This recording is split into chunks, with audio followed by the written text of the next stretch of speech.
What are the expectations? And I know there are plans for a visit to this part of the world, but more broadly, if we take Europe and the EU as an actor in this particular equation, what are India's expectations from an EU partnership?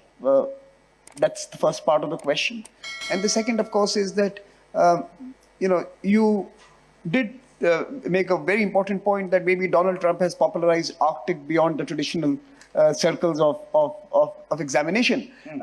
Now, as a follow-up, the syllabus has become more popular. The syllabus has become more popular. That's right. So now the question for you is, how do you mobilize constituencies at home to respond to perhaps this moment when maybe, like President mentioned, Indian private sector and other stakeholders could be motivated to look at this region more closely?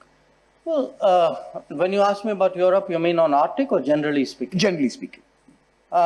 Considering where they are right now, they tried to play the strategic autonomy game, like you mentioned, security from America, energy from Russia, markets from China, strategic autonomy of a European variety, not going that well right now. But how do you and what do you as India expect from Europe?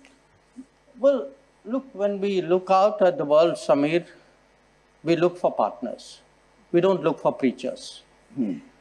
Particularly preachers who don't practice at home what they preach abroad. And I think some of Europe is still struggling with that problem. Some of it is changing. So the issue for us, I mean, in many ways, Europe, I think, has entered a certain zone of reality check.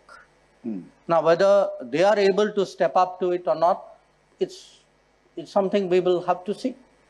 But from our point of view, if we are to develop a partnership, there has to be some understanding, there has to be some sensitivity, there has to be a mutuality of interest, and there has to be a realization of how the world works.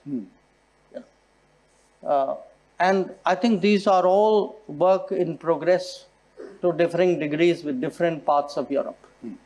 So some have moved further, some a little bit less.